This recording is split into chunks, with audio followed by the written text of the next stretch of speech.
بسم اللہ الرحمن الرحیم۔ آج خواتین کے عالمی دن اور عورت مارچ کے حوالے سے بات کرتے ہیں۔ 8 مارچ کو پوری دنیا کے اندر عالمی یوم خواتین منایا جاتا ہے اور اس دن خواتین کے حقوق، جنسی مساوات، تولیدی حقوق، جنسی تشدد اور تعلیم و پسماندگی اور دیگر مسائل جو ہیں ان کو اجاگر کرنے کے لیے، ان پہ روشنی ڈالنے کے لیے یہ دن منایا جاتا ہے۔ دنیا میں سب سے پہلے 28 فروری 1909 کے اندر امریکہ کے شہر نیو یارک میں ایک احتجاج ہوا اور اس دن خواتین کا دن منایا گیا۔ پھر اگلے سال امریکن سوشلسٹ پارٹی کے اجماع پہ ایک انٹرنیشنل سوشلسٹ وومن کانفرنس ہوئی اور اس کانفرنس کے اندر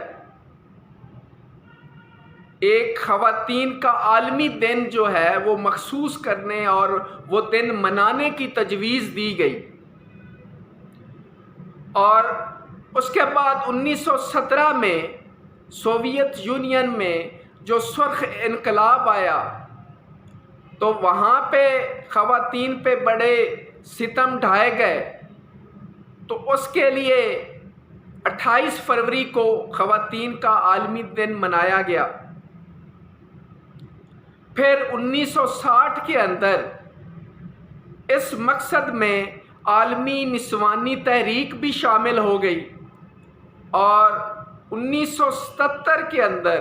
اقوام متحدہ نے اس کو اڈاپٹ کر لیا۔ اس نے بھی اس تحریک اور ان مقاصد کے ساتھ وابستگی اختیار کر لی اور 8 مارچ کو باقاعدہ طور پہ خواتین کا عالمی دن جو ہے وہ تسلیم کیا گیا اور اس کو منانے کا عہد کیا گیا، اور آج تک وہ عالمی دن جو ہے خواتین کے عالمی دن کے طور پہ منایا جا رہا ہے۔ تو اس سال بھی خواتین کا عالمی دن منایا جا رہا ہے اور ہر سال اس دن کا کوئی نہ کوئی تھیم ہوتا ہے۔ اس سال جو اقوام متحدہ نے 8 مارچ کا تھیم دیا ہے وہ ہے digital innovation and technology for gender equality, یعنی کہ صنفی امتیاز جو ہے اس کو ختم کرنے کے لیے، صنفی مساوات پیدا کرنے کے لیے جو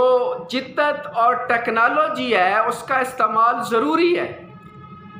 اس وقت اگر ہم دنیا میں دیکھیں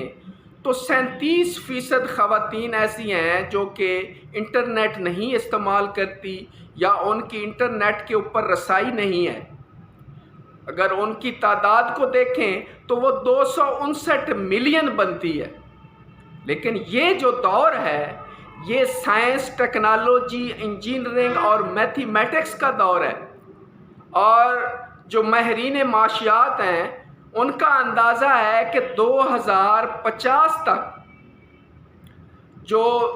امپلائمنٹ اپرچونٹیز ہیں یا جابز جو ہوں گی وہ سٹیم ریلیٹڈ جابز ہوں گی، یعنی کہ سائنس، ٹیکنالوجی، انجینئرنگ اور میتھمیٹکس سے متعلقہ جابز ہوں گی، اور وہ خواتین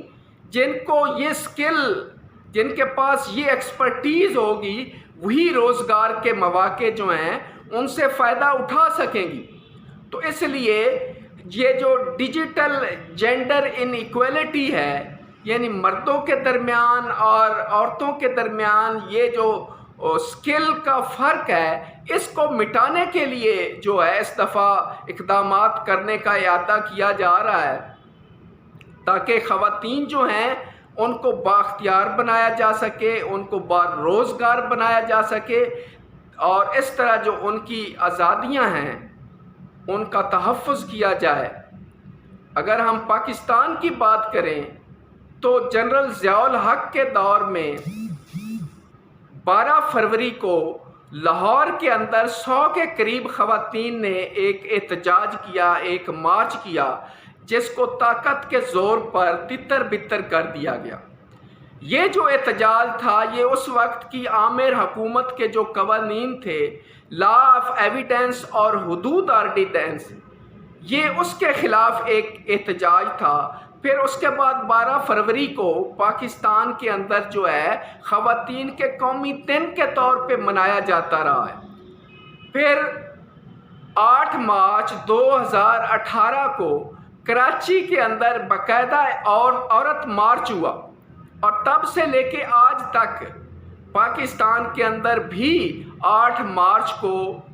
جو خواتین کا عالمی دن ہے اس کو منایا جاتا ہے، اور باقاعدہ طور پہ ایک احتجاج کیا جاتا ہے جس کو انہوں نے آزادی مارچ کا نام دیا ہے۔ اور یہ خواتین مارچ سب سے پہلے کراچی میں شروع ہوا، اور پھر اگلے سال لاہور، حیدرآباد، اسلام آباد اور دیگر جو شہر ہیں ان تک یہ احتجاج پھیل گیا۔ اگر ہم اس احتجاج کے حوالے سے بات کریں تو اب یہ باقاعدہ طور پہ جو بڑے شہر ہیں ان میں اس کا اہتمام کیا جاتا ہے، اور اس سال بھی یہ منانے کی کوشش ہے، لیکن جو اس کے منتظمین ہیں ان کو کچھ انتظامی مشکلات کا سامنا ہے حکومت کی طرف سے، کیونکہ اس کے حوالے سے کچھ متنازع باتیں بھی ہیں۔ تو یہ بھی کہا جاتا ہے کہ اس میں جو کچھ خواتین شامل ہوتی ہیں شاید ان کا لباس جو ہے وہ مناسب نہیں ہوتا، پھر اس کے اندر نعرے جو لگائے جاتے ہیں یا پوسٹر اور پلے کارڈز کے اوپر جو نعرے لکھے جاتے ہیں وہ شاید ہماری اسلامی اور سماجی جو روایات ہیں ان سے میل نہیں کھاتے، جیسے کہ میرا جسم میری مرضی، کھانا خود گرم کر لو، میں تو ایسے ہی بیٹھوں گی، میں کوئی بچے پیدا کرنے والی مشین ہوں۔ بلکہ اس سے بھی بڑھ کر کچھ سخت نعرے ہیں۔ یہ نعرے اور یہ عورت مارچ جو ہے اس کے حوالے سے کچھ خاص لوگوں کی ریزرویشنز بھی ہیں، یہ اپنی جگہ، لیکن اگر حقیقت یہ ہے کہ پاکستان میں اب بھی خواتین جو ہیں وہ مکمل طور پہ بااختیار نہیں ہیں، شاید ان کے لیے تعلیمی مواقع وہ نہیں ہیں جو مردوں کے لیے ہیں، یا صحت کے حوالے سے بات کی جائے تو ادھر بھی پسماندگی کا پہلو جو ہے وہ نمایاں ہے۔ تو اسلام جو ہے وہ تو خواتین بلکہ انسانیت کے جو حقوق ہیں ان کا علم بردار ہے، وہ خواتین کو بھی حقوق دیتا ہے، مردوں کو بھی حقوق دیتا ہے۔ اسلام نے جو عزت اور تکریم عورتوں کو دی ہے وہ شاید دنیا کے کسی نظام میں نہیں ہے۔ اسلام نے عورت کو تعلیم کا حق دیا، صحت کا حق دیا، اس کو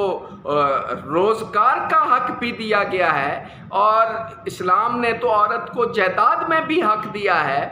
تو اس لیے یہ جو خواتین کا عالمی دن منایا جا رہا ہے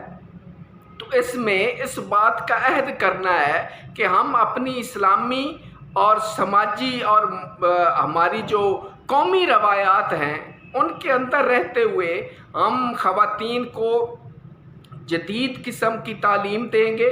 ان کو سکل سکھائیں گے، ان کی صحت کے حوالے سے جو مسائل ہیں ان کو حل کریں گے۔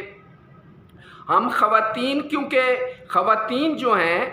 وہ ہمارے معاشرے کا بہت ہی اہم حصہ ہیں، اور آنے والی جو نسلیں ہیں